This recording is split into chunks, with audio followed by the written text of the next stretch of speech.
How to install OBS Studio on Chromebook. Now in this quick video, I'll show you a specific method for you to be able to install OBS Studio using your Chromebook operating system. So the very first thing that you want to have to do is to access your settings. Go into settings and then go into advanced.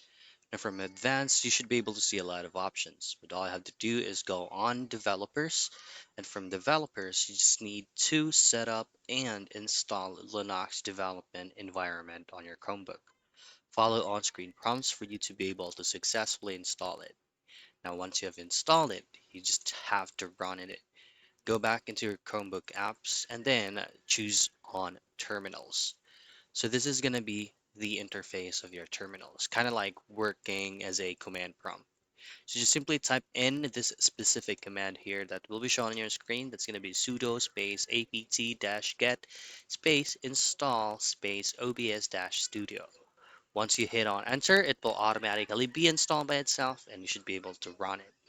And that is how you install OBS Studio on Chromebook.